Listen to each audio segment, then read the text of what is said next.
Salut tout le monde, ici Jaurès de la chaîne On Programme. Nous nous retrouvons aujourd'hui pour une nouvelle vidéo sur la formation Arduino dans laquelle nous allons voir comment réaliser un télérupteur. Mais avant de commencer, n'hésitez pas à vous abonner et d'activer la cloche de notification pour ne louper aucune vidéo de la chaîne On Programme. Bon, c'est quoi un télérupteur? Vous allez en trouver dans plusieurs types de maisons en fait. Un couloir parsemé de lumière commandé à différents points par des boutons pour soi. Donc nous allons réaliser aujourd'hui ce même fonctionnement mais avec un microcontrôleur. Donc sans toutefois tarder, nous allons aller importer nos différents composants qui vont nous servir pour la réalisation.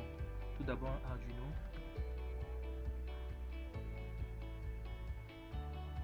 Nous aurons besoin des boutons pour soi, button.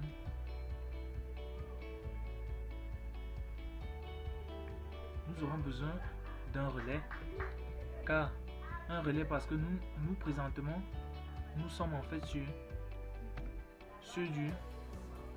du 5 volts. Donc nous allons effectuer un passage du 5 au 220 volts avec un relais. Donc le relais va nous servir d'interface. Donc un transistor. Donc je mets immédiatement la référence 2N.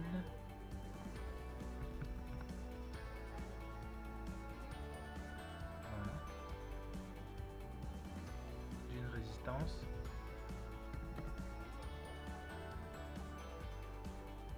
et d'une lampe. Donc nous mettons lampe, une lampe et un alternateur pour nous fournir du 220 volts. Donc alternateur. Voilà.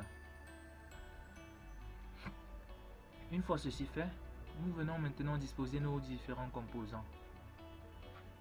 Donc, je pose là. Mon bouton, je le mets là. Je vais faire un montage. Pull down pour effectuer la commande à 1.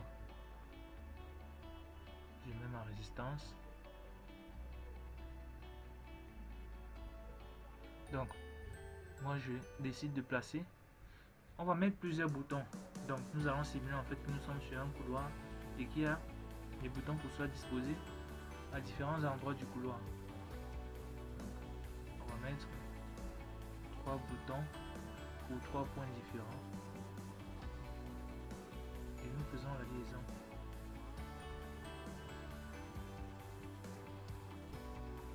Une fois ceci fait, notre entrée, nous allons la mettre sur la brocherie. Sachez que vous pouvez configurer une broche comme vous voulez en fait. Donc je viens là, je prends un ground, je le mets là et VCC pour je le mets là.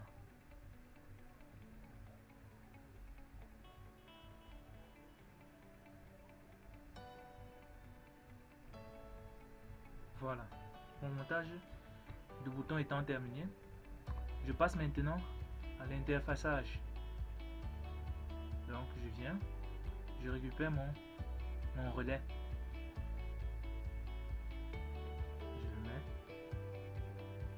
je le mets là. Le relais, ce relais est alimenté à 12 volts. Donc nous allons chercher un power que nous allons mettre à 12 volts.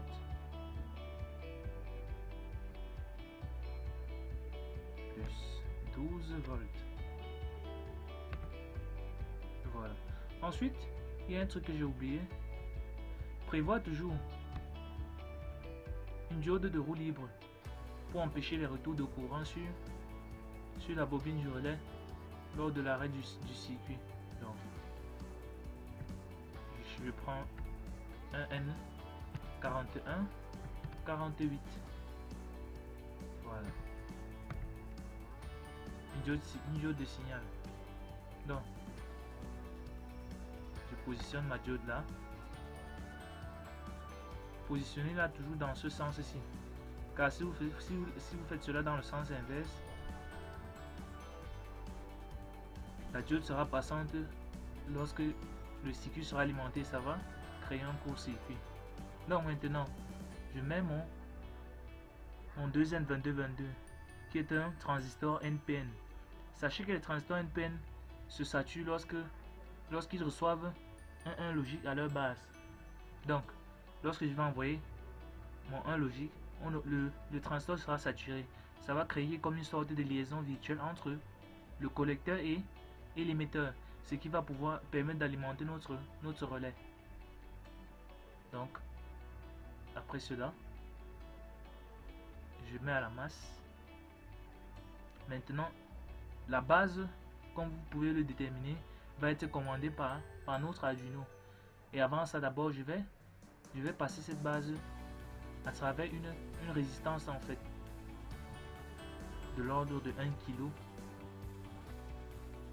Je mets là, on évalue à 1 K et je mets OK. Maintenant, ma sortie sera sur la broche numéro 7. Voilà, notre système est déjà un peu en train de ressembler à quelque chose d'intéressant. Donc, une fois que notre système va basculer, qu'est-ce qui va se passer? Nous allons dire tout simplement, dès que l'on va cliquer, le transistor se sature et il renvoie une valeur en fait sur notre système. Donc initialement, si nous voulons que notre élément soit éteint, donc allons droit au but, nous mettons une lampe,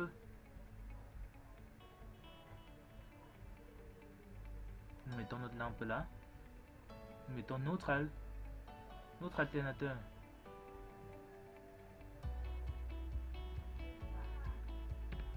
Voilà. Donc, notre relais sera en fait notre interrupteur.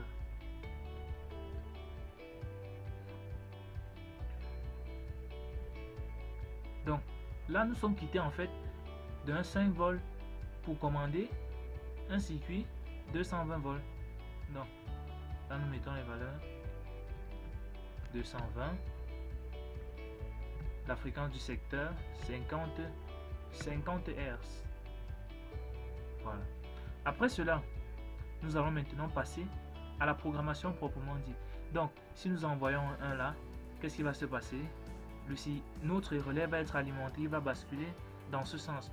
Ou nous pouvons tout simplement mettre notre relais là, comme ça initialement, il est éteint. Donc, la broche 7 qui est la sortie, la broche 13 qui est l'entrée. Nous venons sur notre Arduino, nous initialisons const int btn égale à 13, sortie qui est égal à 7. Voilà, nous avons défini nos deux et nous allons définir une autre variable. Vous allez voir à quoi elle va servir. Bool état égale à false. Cette variable booléenne va nous permettre de changer d'état de la lampe. Donc, nous initialisons pin mode btn input.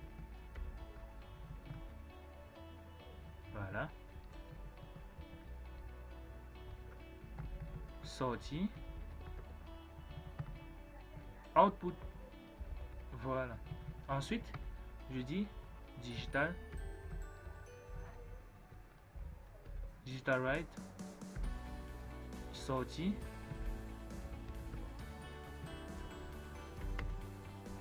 low. Donc je m'assure que ma sortie reste à low. Donc une fois ceci fait, j'entre maintenant dans nous compilons et nous allons chercher son raccourci. Comme je l'ai dit la fois dernière, c'est pourcentage TMP pourcentage pour aller dans le dossier temporaire. Donc une fois dans le dossier temporaire, on attend l'exécution et on accède au dossier. Donc c'est là que nos éléments vont s'exécuter, que l'on va récupérer nos fichiers en fait. Voilà nos fichiers. Donc j'envoie le raccourci à Arduino au bureau pour avoir accès facilement. Donc je l'envoie au bureau, je reviens dans mon schéma, je le récupère.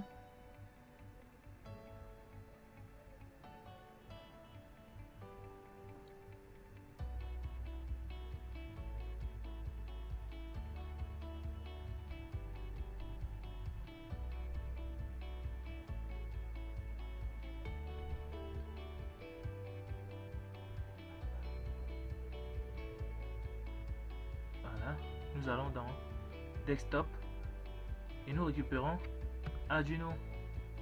Ok. Si nous mettons Play,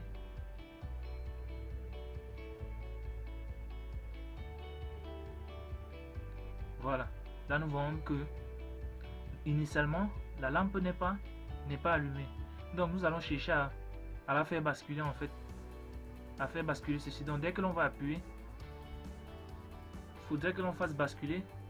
Donc, si nous faisons un exemple, if nous testons si on a appuyé sur le bouton pour soi, digital read de BTN est égal à Ike.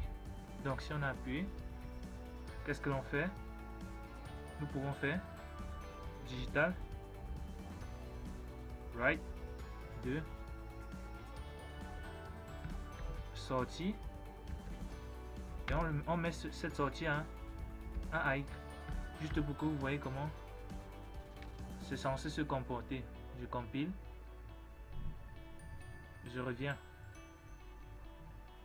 on attend la fin de la compilation. Voilà, je reviens. Si je mets Play à nouveau, donc si je clique sur l'un de mes boutons, là nous voyons que notre truc a bel et bien basculé. Voilà la lampe qui est en train de s'illuminer, même si ça ne se voit pas très clairement. Donc on arrête. Maintenant, comme j'ai dit la fois dernière, prenons toujours la peine de faire un rebond delay de 300 millisecondes au moins.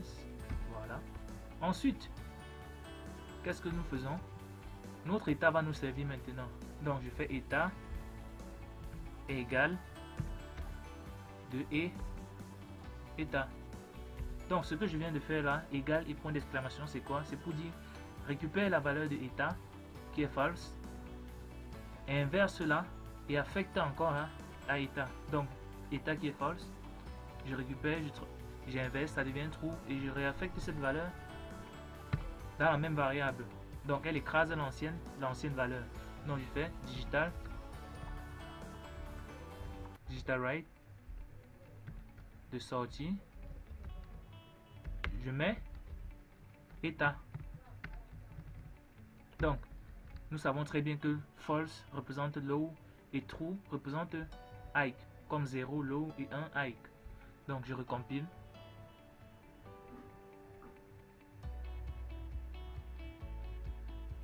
Si je reviens dans mon schéma, nous voyons que dès que je mets en marche, nous voyons que le contact est bel et bien au repos. Notre lampe ne brille pas. Donc si je clique là,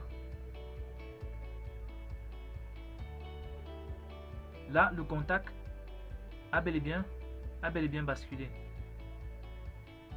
Là, il est revenu à l'état initial car j'ai fait deux clics. Donc, si je clique à nouveau, là, nous voyons bel et bien que le contact a basculé. Si je clique là, je l'éteins. Voilà. Si je clique là, il va revenir à cette position. Voilà. Donc, cette visualiser avec cette lampe n'est pas très évident. Donc, nous allons tout simplement mettre une LED pour essayer de visualiser plus clairement. Donc, nous allons prendre une LED jaune de préférence, que nous mettons en sortie.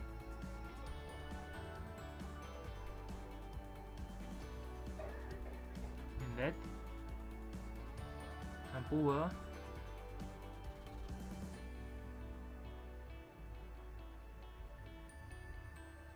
plus 5 volts, une résistance de 150 ohms,